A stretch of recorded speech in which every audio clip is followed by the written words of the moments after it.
Gente, boa noite. Obrigado pela presença. Eu sou Leandro Ramos, diretor de campanhas do Greenpeace Brasil. Como vocês podem ver, a gente teve uma pequena mudança na programação. Carolina Pasquale, que é a nossa diretora executiva, não pôde estar com a gente hoje, então eu estou aqui substituindo e tentando fazer justiça a esse painel. Farei o meu melhor. Bom, estamos aqui hoje para o lançamento do livro Emergência Climática. Queria agradecer a todo mundo pela participação. E estou aqui muito bem acompanhado nesse painel por duas pessoas admiráveis. Do meu lado esquerdo, Matthew Schurtz, que é jornalista ambiental, nascido nos Estados Unidos, mas radicado no Brasil há bastante tempo. Mais tempo que você. Há mais tempo do que eu no Brasil, Matthew foi colunista no estado de São Paulo, na Band News FM, também foi editor-chefe da edição nacional da revista National Geographic e é um dos fundadores do Fervura no Clima. Obrigado. E autor do livro Emergência Climática. Então, obrigado, Matthew, pela presença. Obrigado. E aqui do meu lado direito, estou com a Amanda Costa, que é fundadora e está diretora executiva do Perifa Sustentável, Instituto Perifa Sustentável, que é uma organização que tenta tornar mais acessível as discussões sobre o clima, sobre a emergência climática. A Amanda também é jovem embaixadora da ONU, né, Amanda?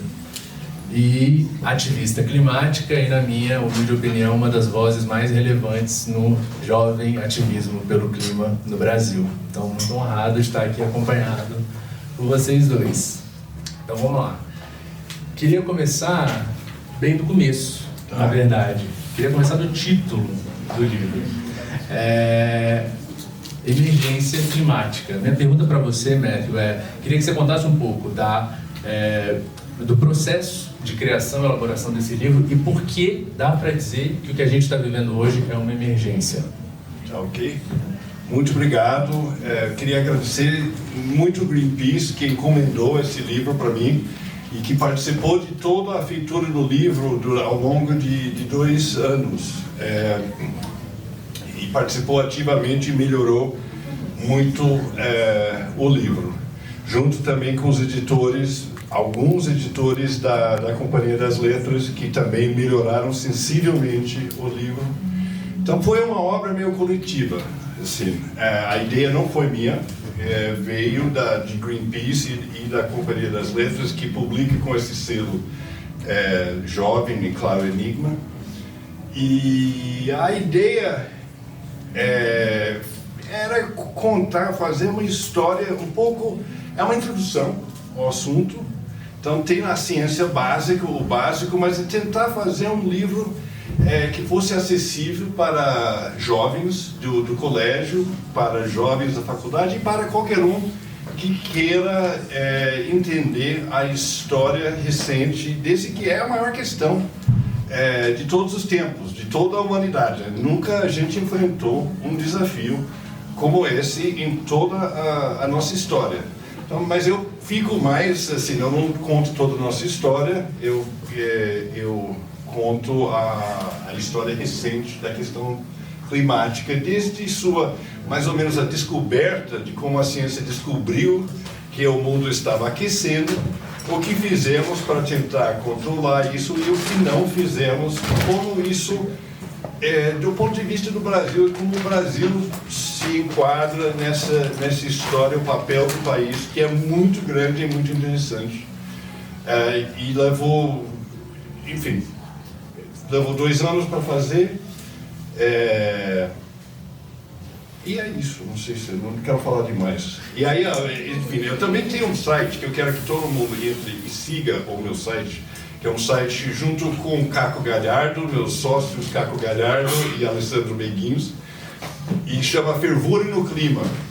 E que é essa tentativa, que é uma tentativa de falar da questão climática com cultura e arte, muitas piadas também, de ser divertido, por incrível que pareça. O Caco Galhardo consegue fazer isso. Então eu queria fazer esse merchandising do nosso site um pouco, e a Amanda é nossa colaboradora lá eu conheci a Amanda e ela já estava fazendo coisas incríveis com a questão climática do ponto de vista de uma jovem, mas eu vou deixar ela contar, que foi criado numa outra região da cidade. Então eu vou aproveitar esse gancho e vou passar a bola para você, Amanda, se você puder contar um pouco da sua trajetória como ativista climática, e depois eu queria te fazer uma pergunta. Perfeito. Quero agradecer o convite de estar aqui. Tô achando chiquérrimo, gente. Imagina, tipo...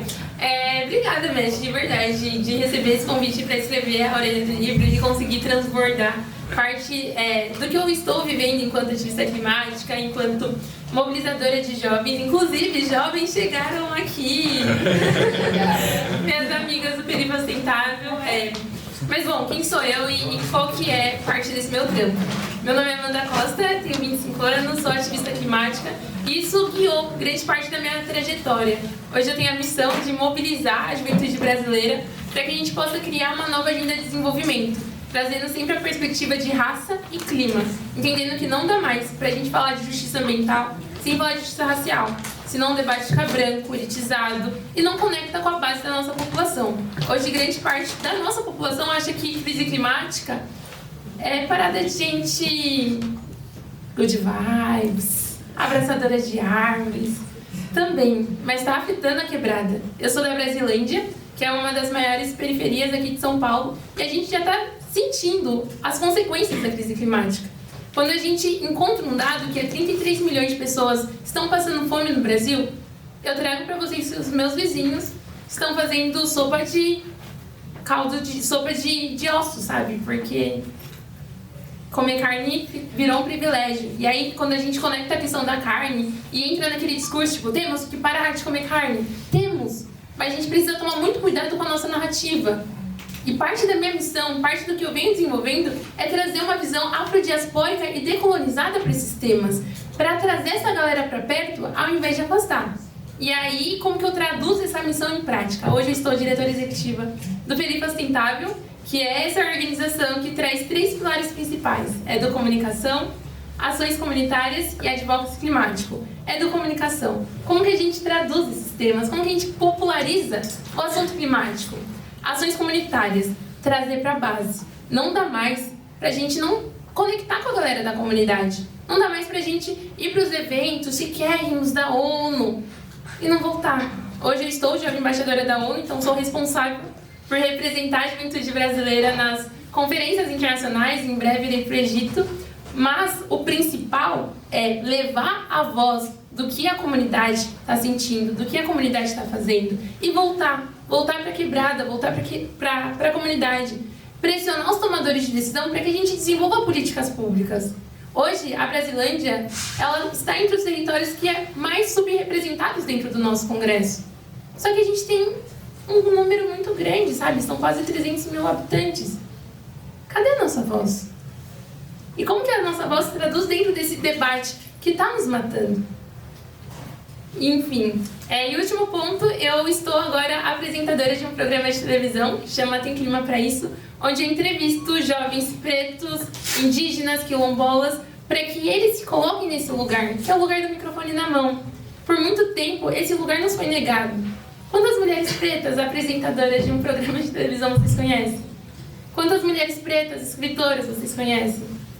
Então, eu só estou aqui hoje porque muitas pessoas, muitos aliados, e o MET é um dos principais deles, incentivaram minha trajetória, potencializaram essa narrativa e foi criando espaços para que eu pudesse, desde transitar nesses lugares, desde transformar em ações e sempre trazer mais pessoas. E eu quero até fazer um agradecimento para a Patrícia, para a Jázara, para a Gabi, que estão aqui, que são mulheres pretas, que estão envolvidas dentro desse debate climático, porque nada sobre nós sem nós. Então a gente não pode continuar reverberando um discurso sobre emergência climática, sobre juventudes, sobre os mais impactados, sem ter essas pessoas com o microfone na mão. E se hoje eu estou aqui é porque, enfim, outros aliados, principalmente o MET, potencializou essa minha trajetória. Então, obrigada. E eu estou muito feliz, gente. Estou achando chique.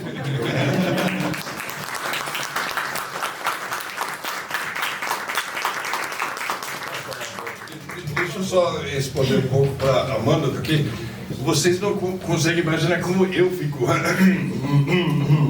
emocionado por isso. Porque há 15 anos que eu milito nisso e tal. E ter gente como a Amanda e a turma dela e a Vila Brasilândia dá uma companhia muito boa. Então já vamos continuar justamente por aí.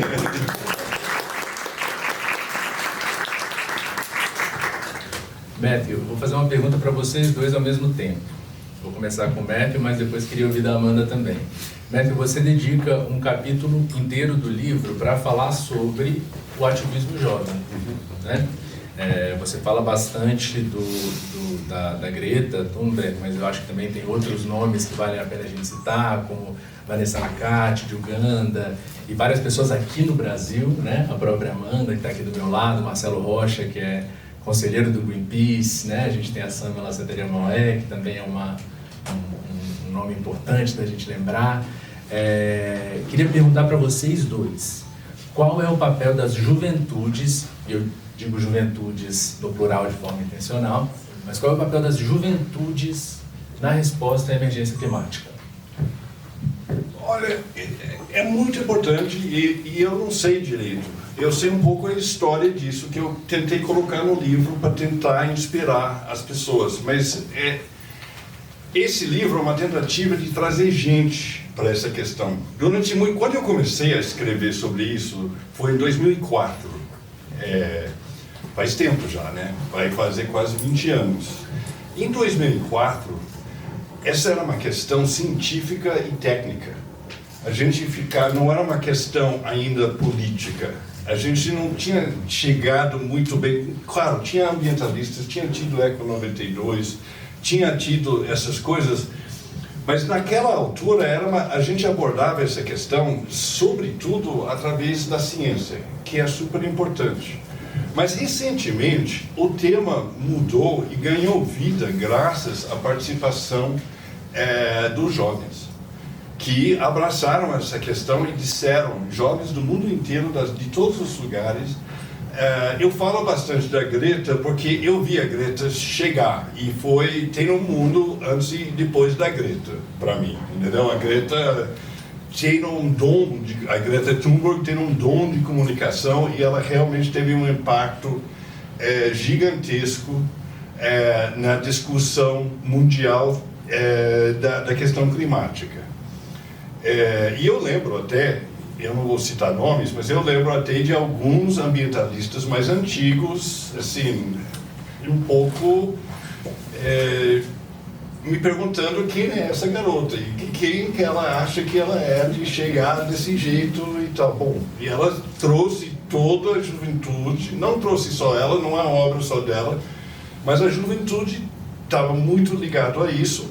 Aí você vai começaram vários movimentos interessantes, como o Sunrise Movement, que defende o novo acordo verde, o Green New Deal americano. E esse povo teve um impacto enorme na discussão e disse isso que a Amanda começou a esboçar aqui. Gente, não tem questão climática sem justiça climática. O clima permeia tudo e atinge a gente, e nós somos quilombolas, nós somos negros, nós somos pretos, nós somos indígenas.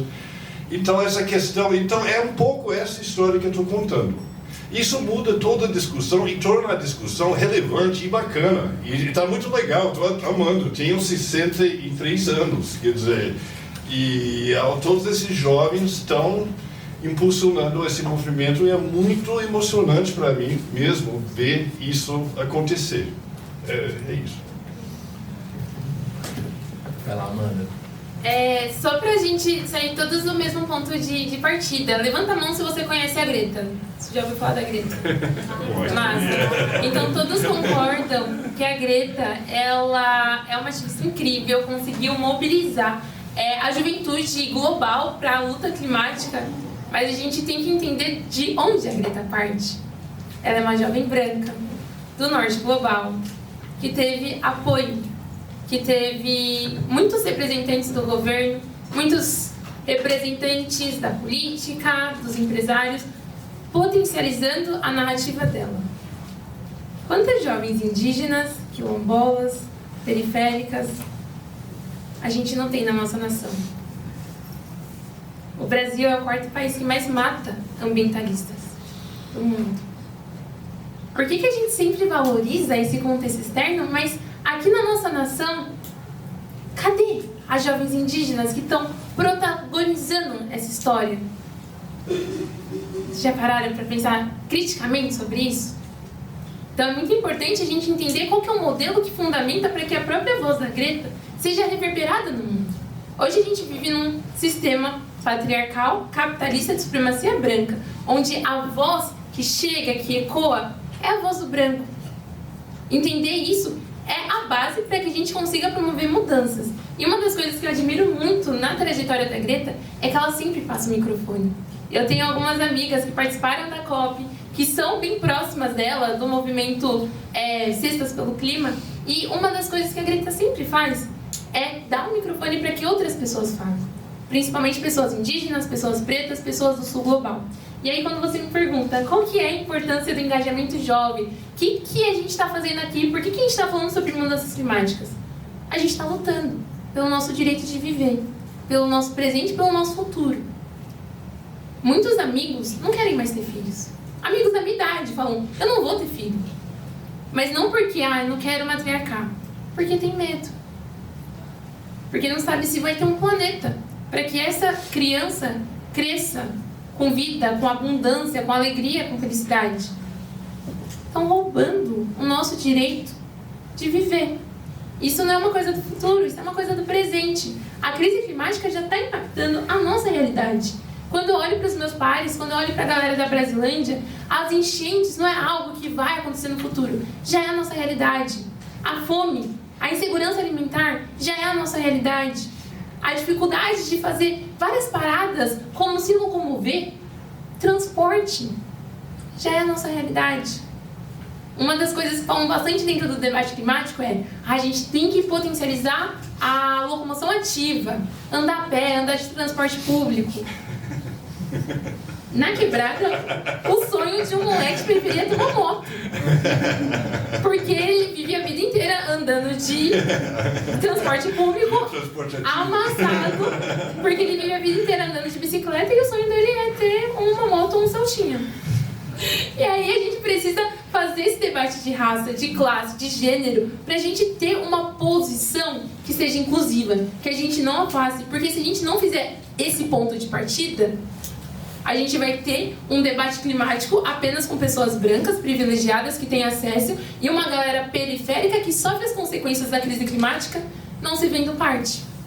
Um dos pontos que eu sempre trago na minha narrativa é o tema de racismo ambiental. Me dá um tchauzinho se você já ouviu falar sobre isso. Algumas pessoas sim, outras não. A turma aqui tá... O povo do Greenpeace ali todo levantou a mão. Engajado.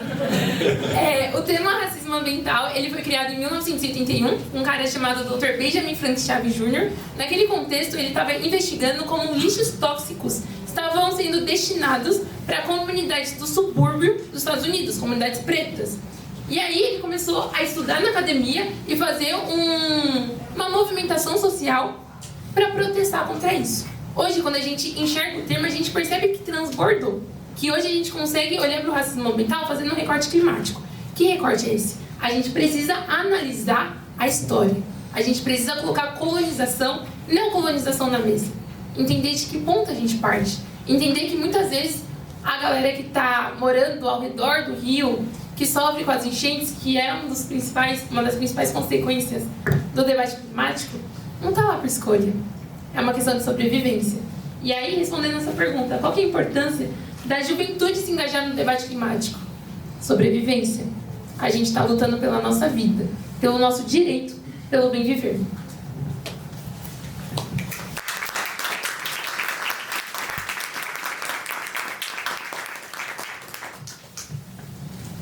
Bom a gente escutar, né? Escutar, mano. Melhora o debate, super, né? É outra coisa, né? Gente, queria fazer uma outra pergunta para vocês dois. Queria ouvir a perspectiva dos dois. Eu e a Amanda ali fora, a gente estava conversando agora sobre a importância de comunicar de forma clara do que a gente está falando quando a gente fala de mudanças climáticas. Eu acho que é um erro que a gente comete bastante no ativismo, né? A gente achar que todo mundo entende ou se importa com o que a gente está falando já de saída. É importante para mim, então é importante para todo mundo. A gente sabe que não é assim. Então, a gente estava trocando essa ideia sobre a importância da gente traduzir, da gente conseguir falar de um jeito que todo mundo consiga entender. Eu acho, Matthew, que o livro parte desse lugar, né? Ele tenta fazer isso. Você começa explicando o que são mudanças climáticas de um jeito muito acessível. E essa linguagem acessível está presente no livro como um todo. Então, a minha pergunta para vocês é: qual é a importância da comunicação e dessa comunicação clara, acessível, no combate à emergência climática? Olha, é fundamental e é tudo, e eu acho que é por isso que vocês me chamaram, a Greenpeace me chamou e me queria que eu escrevesse esse livro, porque eu venho de um lugar que é do jornalismo científico, da National Geographic. E a National Geographic, foi ali na National Geographic que eu aprendi o que é emergência climática, o que é mudança climática. E a National já é um negócio um pouco mais difícil, é um nível um pouco mais complicado, mas tenta ser muito claro. E ao longo de 15 anos editando a National Geographic, nós publicamos, eu vou dizer, 5 ou 6 grandes reportagens sobre mudança do clima. Dos 5, vamos dizer que são 5. Dos 5, 4 foram capas. Foram as 4 capas que menos venderam em toda a história da National Geographic, entendeu?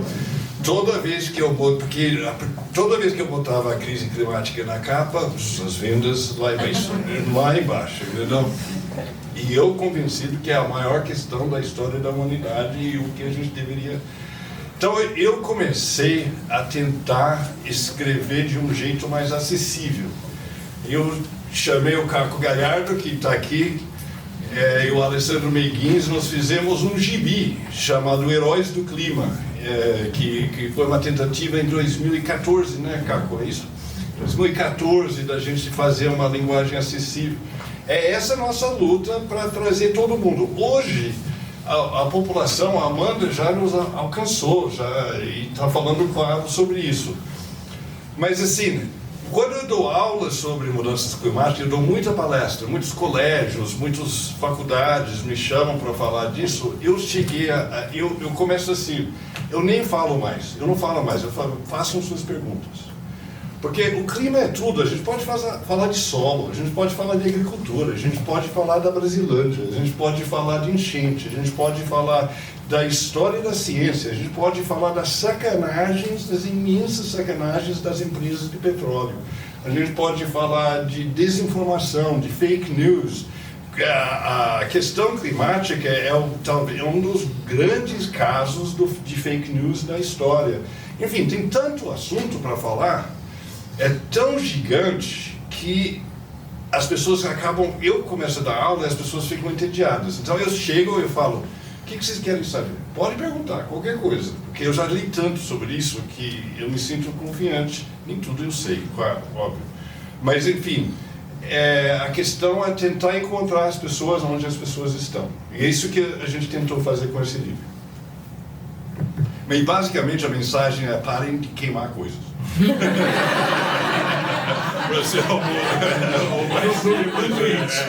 Um tweet aí, para de queimar coisas.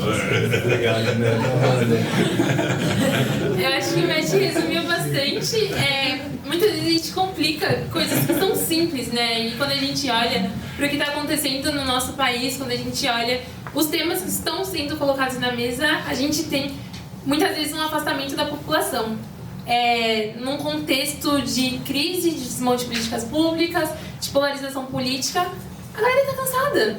Está cansada de ouvir caos, destruição, tristeza. Então, muitas vezes, o pessoal não quer falar sobre isso. E aí, em 2019, eu ouvi a provocação de um amigo. O nome desse amigo é Alisson. Ele falou: Amanda, você já pensou em criar conteúdo para as redes sociais? Aí eu dei risada, né? Eu falei: claro que não, tipo... Imagina, esse universo não é pra mim. Aí ele falou: Amanda, a sua postura é muito egoísta. Aí eu, por que egoísta? Aí ele falou assim, Amanda, você acha que a galera da sua quebrada, seus pares, seus amigos, sabem que eles também podem fazer o que você está fazendo? Aí eu fiquei assim, não. E aí ele respondeu, você que acessou esse universo, se você não compartilhar, se você guardar só pra você, se só você viver, isso vai ser uma postura egoísta. Eu falei, tá bom, o que eu faço? Aí ele falou, olha, você pode criar conteúdo pra rede social, eu te ajudo. Eu falei, gente, tá bom. Porque tem uma vontade no meu coração tão profunda, que é como que a gente expande. Hoje, crise climática tá dentro de uma bolha. Mas como que a gente fura essa bolha e começa a tecer redes, criar pontes? E aí foi como eu comecei a me envolver nesse assunto. Eu tenho um perfil no Instagram, @souAmandaCosta, onde eu dialogo e mostro esse universo que pra mim é realidade, mas pra outras pessoas é tão distante. E aí tem vários jargões, tem as minhas lindezas climáticas, tem os meus crushes climáticos, tem as musas climáticas, que é pra mostrar que esse universo também pode ser um universo de solução. Hoje a gente vive numa crise, mas a gente precisa encontrar formas de dialogar e se conectar com pessoas que ainda não estão na linha de frente, pessoas que ainda não estão com o microfone na mão, pessoas que ainda não estão dentro do debate. E eu decidi também começar a usar e explorar novas plataformas. TikTok, gente. Comecei a fazer dancinha climática. Eu falei, é um momento de engajar e eu não vou aceitar ver os meus amigos morrendo de depressão, pelas drogas, pela eco-ansiedade, pela polícia, pela insegurança alimentar, porque hoje muitas vezes a galera prefere comer uma bolacha traquinas ou um miojo do que comer uma fruta. De onde que vem isso? Qual que é a cultura que está fomentando essas práticas? O genocídio da população preta não é apenas da morte por tiro, mas é toda a lógica de exclusão que faz com que a minha vida, a vida de pessoas parecidas comigo, sejam ceifadas pelo sistema. Então, se eu precisar fazer dancinha do TikTok pra comunicar, eu vou fazer dancinha do TikTok, porque eu perdi a minha necessidade de aceitação. E eu acho que quando a gente perde essa necessidade de ser aceita, de ser querida, quando a gente encontra a nossa força dentro do coletivo, dentro de uma causa, com os nossos apoiadores, a gente faz o que tiver ao nosso alcance para salvar os nossos pares, para que a gente consiga comunicar de uma forma explícita, de uma forma nítida, de uma forma que realmente gere conexão. Tem tanta blogueira famosa falando sobre compre roupas na Shein. Por que a gente não pode ter várias blogueiras, várias criadoras de conteúdo, várias pessoas que se colocam nesse lugar de compartilhar informação, conhecimento e aprendizados, falando sobre possibilidade de transformar o mundo? Eu queria saber, na verdade, a opinião de vocês. Quando a gente fala sobre emergência climática, tem um ponto que você coloca da gente parar de queimar coisas. A gente fala muito de combustíveis fósseis, né? A gente sabe que aqui no Brasil a gente tem uma outra questão que é central, né? A gente viu agora no mês de setembro, a gente estava preocupado de ter um repeteco do Dia do Fogo, que foi aquele episódio em 2019, uma ação coordenada de queimadas no estado do Pará. Bom, não tivemos um Dia do Fogo, tivemos uma semana do fogo, né? A gente teve no mês de setembro 3 dias em sequência, mais focos de calor na Amazônia do que nos piores momentos do Dia do Fogo. Foi agora que a fumaça veio para cá. Agora que a fumaça chegou até aqui, né? Então, a pergunta que eu queria fazer para vocês pergunta de $1 milhão. O que o Brasil precisa fazer hoje para responder à emergência climática? É muita coisa. Tem uma questão técnica aí que é legal falar. Acho que todo mundo aqui sabe. Acho que todo mundo que está aqui sabe tudo. Se todo mundo sabe o que é racismo ambiental, todo mundo levantou a mão. Assim, nós estamos bem no avançado aqui. Mas assim, no resto do mundo, o maior problema é gasolina, diesel, gás natural e carvão. Esse é 80% mais ou menos assim, das emissões de gases de efeito estufa. E no Brasil é desmatamento e queimada. Assim, eu não sei o número de cabeça, mas deve ser 60%, Sérgio, não sei se sabe, 65%. Alguma coisa é desmatamento, mudança, depende de como, mas basicamente é isso. A gente tem que parar de destruir a Amazônia, Mata Atlântica, parar de queimar coisa. Então, que o Brasil, mas o que eu acho, sobretudo, que é o mundo inteiro, eu vou falar uma coisa que, sim, no mundo climático, até outro dia, se comparava a crise climática, a solução para a crise climática à Segunda Guerra, que a gente precisa fazer uma mobilização econômica do tamanho que os aliados fizeram para combater o nazismo na Segunda Guerra Mundial. E essa imagem, essa comparação é usada muito. Mas o que eu acho que a gente precisa fazer, talvez seja um pouco menos isso e um pouco mais algo mais como a abolição da escravidão, da escravatura, que é um movimento político. É um movimento de você engajar as pessoas que dizer que uma coisa que parece que a gente acha que é normal, que é queimar coisas, não pode continuar. E para isso é preciso animar as pessoas, é preciso inspirar as pessoas, é preciso fazer dança de TikTok. E, aliás, a primeira coisa que eu faço de manhã é assistir a Amanda. O Mestre já acorda com o meu bom dia ali dentro do climático. Não, eu já tenho treino, já tenho coisa para comer, já tenho... Juro, todo dia. Então, esse ânimo é muito bom, é muito legal. A gente precisa se entusiasmar, a gente precisa se animar, fazer festa e abraçar essa causa, que é a nossa realidade.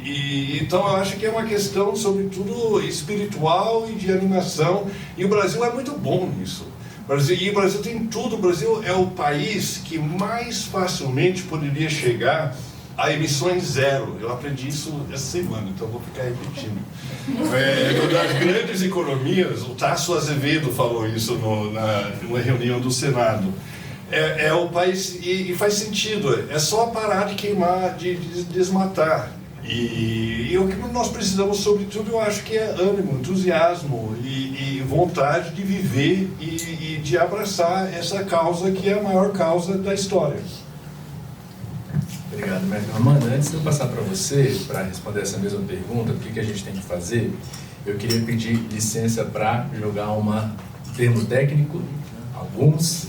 A gente fala muito do que a gente precisa fazer para segurar as emissões, né? A gente fala muito de mitigação, né? Não pode queimar, combustíveis fósseis, mas aí tem outros dois termos que a gente fala bastante, que são adaptação e perdas e danos, que são termos caros na discussão sobre justiça climática e termos caros para o sul global, né?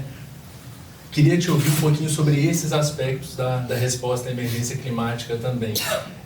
Para além de parar de queimar coisas e segurar as emissões, acho que valeria a pena até falar um pouco do que é a adaptação e do que são esses outros termos que são tão importantes para a gente na discussão sobre justiça climática.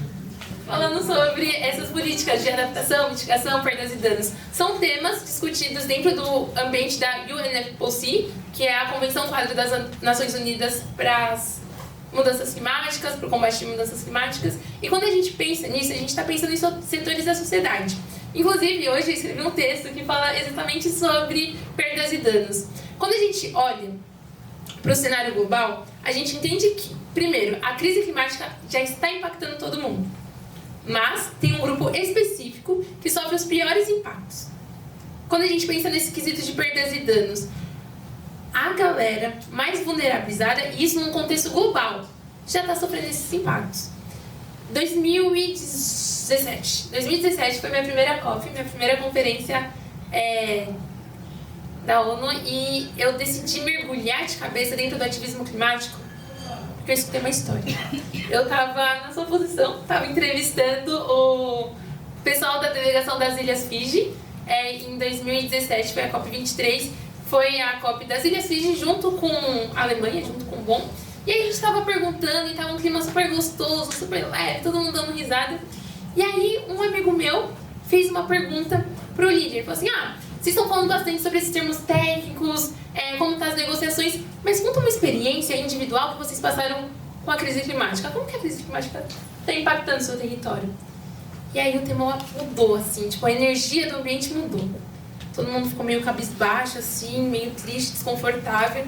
E aí ele pegou o microfone e falou assim, é muito difícil pra mim falar sobre isso, porque há 2 semanas o nosso país, ele passou por evento climático extremo, não lembro se era um furacão, um tornado, mas passou por um evento climático extremo e grande parte do nosso território foi destruído. Eu quase morri. E eu vi uma criança de 5 anos de idade voando assim pra longe. E eu não pude fazer nada porque eu estava tentando salvar a minha própria vida.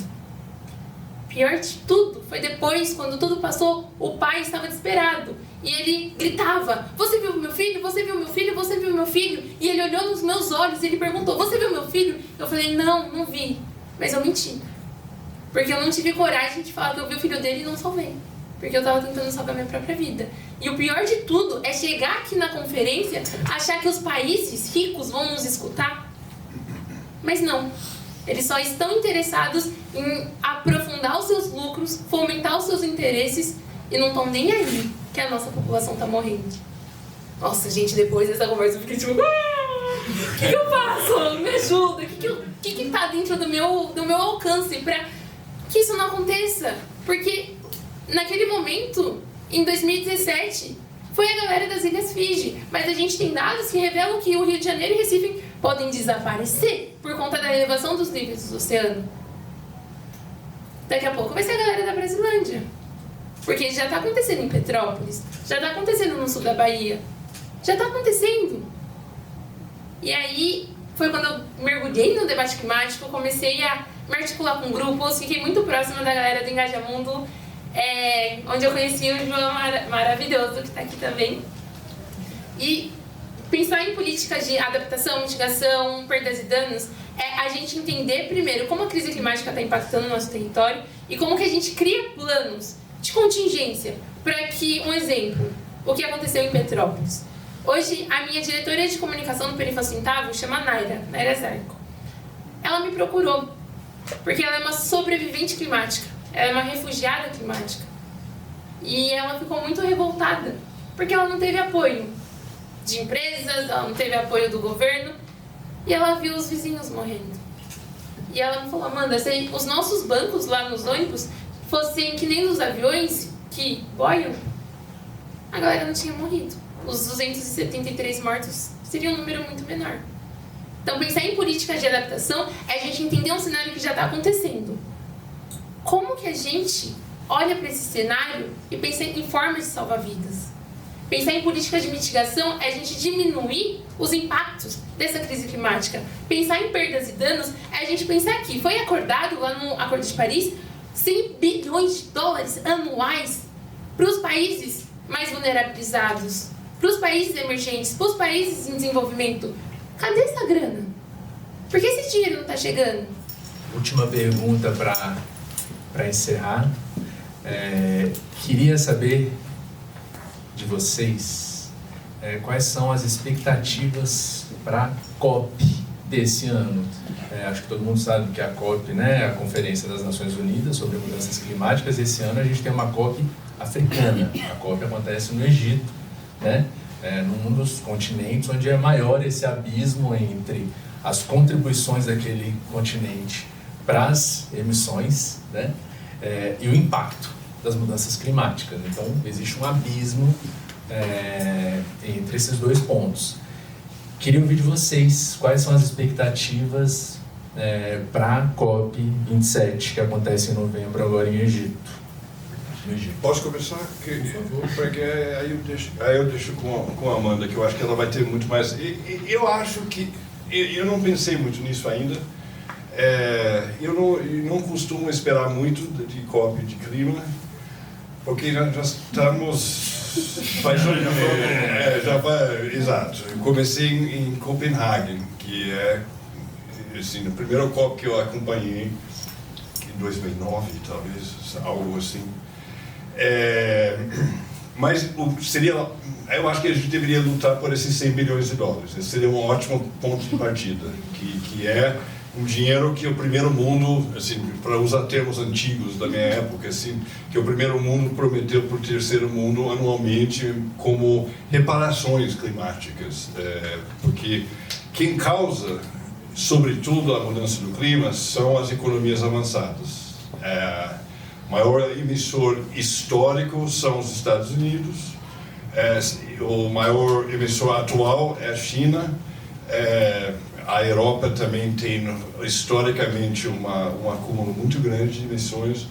Isso dá para você calcular. Então, a gente precisa de reparações para poder se adaptar, nesse sentido de adaptação que você falou. Então, foi prometido, como a Amanda falou, 2015, 100 bilhões de dólares para o começo de conversa. Só que ninguém cumpriu. Acho que chegou a 19 bilhões a última vez que eu vi. Então, esse seria um bom ponto de partida, mas esse é apenas minha vontade, não é baseado em nada. Amanda, você fala exatamente. Você tem que representar a ONU aí. Amanda, eu queria te perguntar, além das suas expectativas, eu queria ouvir sobre a sua experiência na COP. Eu já te ouvi falando sobre isso, eu acho que vale a pena a turma ouvir a respeito. Massa, perfeito. Primeiro sobre COP, eu lembro, ano passado eu estava em Glasgow, estava com uma delegação do Perifa Sustentável, bastante articulada com o Movimento Negro Brasileiro, o pessoal do Jovens pelo Clima. E eu lembro que quando a gente soube, a COP vai ser no Egito, todo mundo, uhul! Finalmente uma COP num país africano. Até chegar esse ano, né? Quando a gente viu a dificuldade para a gente conseguir credencial, para a gente conseguir financiamento, para a gente conseguir viabilizar essa participação. Infelizmente, o governo egípcio está limitando a participação da sociedade civil. Eu estou fazendo a logística com um parceiro que me forneceu a credencial. E, gente, tá exorbitante. Tipo, tem um gasto se você vai como turista e tem um valor 3 vezes mais caro se você vai como participante da COP. E a gente entende que, mais uma vez, é um projeto político para limitar a participação de gente preta, de gente jovem, de mulher, porque, além de tudo, o Egito é um país muito machista, né? Que a gente tem vários dados de violência contra as mulheres. Que mulher se sente segura de ir pra lá, né? Só as corajosas que vão estar nesse espaço. Então, pensar o que é esperado de tudo isso, de todas as negociações. Infelizmente, como o Matt falou, vai dar caos. Quando a gente olha esse cenário, a gente vê que, e aí a minha posição quanto ativista, a COP é um evento de visibilidade, a COP é um evento midiático, a COP é um evento que carrega, que traz todos os líderes mundiais para pensar em soluções e tomar decisões para frear as mudanças climáticas. Mas a gente já viu há 27 anos que isso não está acontecendo. Muitas vezes é o evento que a galera vai, tira uma foto, posta no Instagram, e as mudanças de fato? E o valor? E os 100 bilhões? Por que não está chegando?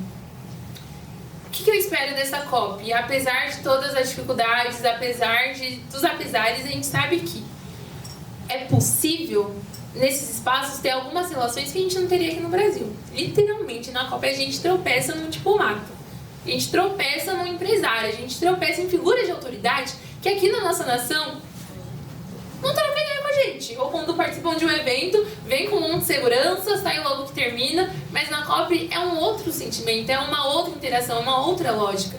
Então, o que eu, enquanto ativista climática, espero dessa conferência é me aproximar desses tomadores de decisão, é cobrar para que novas políticas climáticas, de segurança climática, de emergência climática, sejam protocoladas e aprovadas.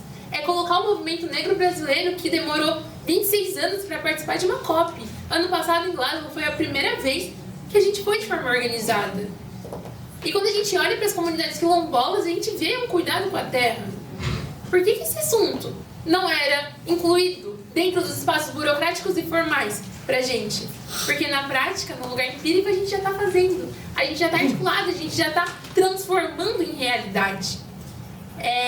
Apesar de ter a credencial, apesar de está fazendo a logística para ir nesse evento, muitos jovens ativistas ainda não têm a grana. E uma dessas jovens ativistas é a Jazara, que participa do movimento... Dá um tchauzinho, amiga.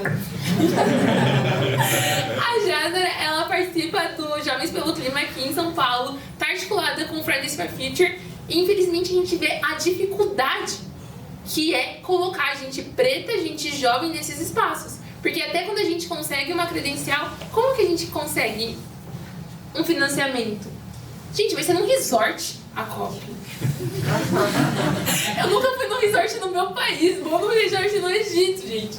E é muito isso, da gente fazer porque a gente acredita na causa, porque a gente está mobilizado, porque a gente entende o valor do coletivo. Ano passado, e aí você perguntou da minha experiência com a COP, ano passado, faltando um mês para a conferência, estava desesperada, porque tinha credencial e não tinha o financiamento, né? Tipo, essas paradas da ONU, super chique, mas, gente, não chega o dinheiro na galera jovem, tipo, não sei o que acontece, não chega. E aí, uma mentora, ela me incentivou a fazer um pedido de ajuda no LinkedIn.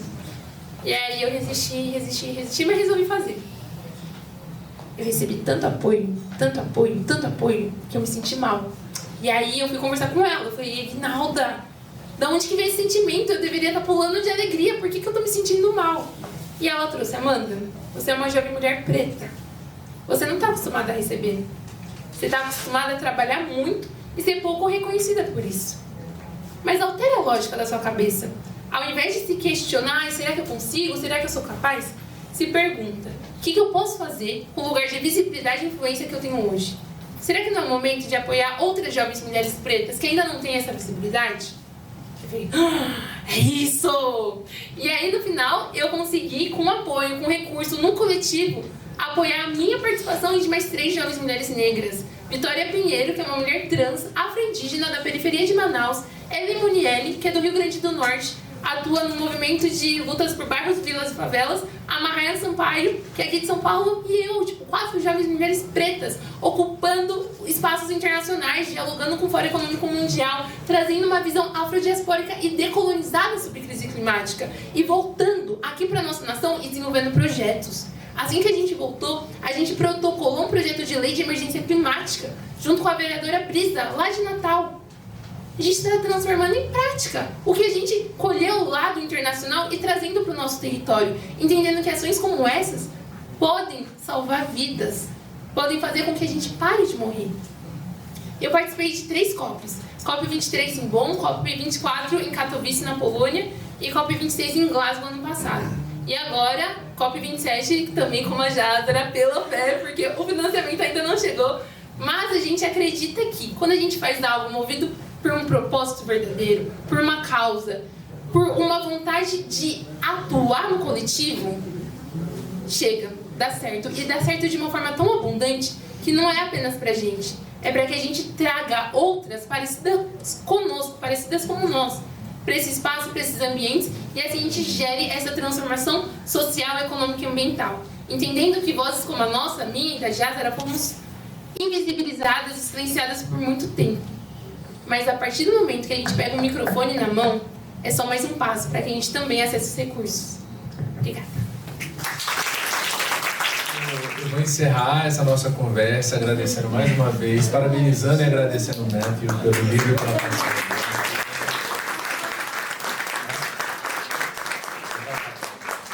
Agradecendo a Amanda pela parceria do trabalho.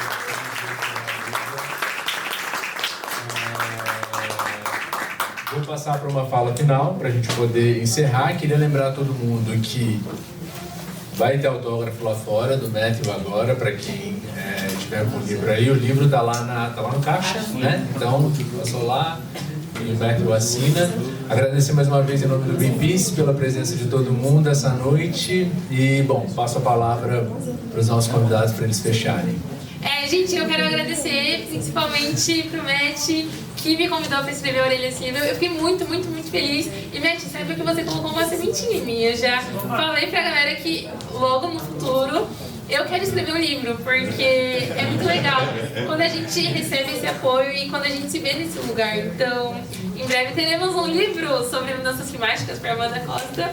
E quero dizer um obrigado para a galera do Perifa Sustentável que veio, que está participando do evento. É muito legal quando a gente faz essas paradas no coletivo. E mandar um beijo pro meu pai e pra minha mãe que estão ali fora, que vieram.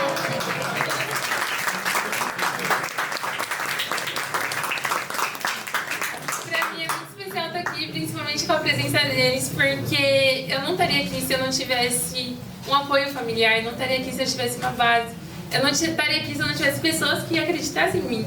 E da mesma forma que como você acreditou, Mesh, meus pais, durante 25 anos, que é a minha idade de acreditar em mim, potencializaram a minha trajetória, me incentivaram a estudar, me incentivaram a fazer tudo que eu estou fazendo hoje. E eu acredito que o que a gente está construindo aqui é o começo, não apenas para mim, mas é um começo para que outras mulheres pretas de periferia também se enxerguem nessa posição, para que também possam liderar movimentos, para que também possam escrever livros, para que também possam estar com o microfone na mão. Para quem quiser me acompanhar nas redes sociais, meu Instagram é @souamandacosta, meu LinkedIn é Amanda da Cruz Costas. Acompanhe meu conteúdo, siga a gente e bora engajar, bora furar a bolha e bora trazer o assunto de crise climática para dentro da nossa casa, para a mesa do bar, para a igreja. A gente precisa furar nossas bolhas e ampliar esse comunicado que é tão urgente, que é tão emergente e que precisa de todos, todas e todos engajados para transformar em solução, para transformar em engajamento, para transformar em mobilização para todas as gerações. Obrigada. Amanda, obrigado. Você não sabe como eu fico emocionado de você estar aqui, de essa galera estar aqui, disso dar fruto, de ter tanta gente aqui. Eu quero agradecer muito Greenpeace por ter encomendado esse livro, muito a Companhia das Letras, a Júlia que está aqui, por ter editado esse livro tão bem. E muito obrigado pela presença da gente. E eu espero, Amanda, que quando sair seu livro que eu possa escrever uma orelha.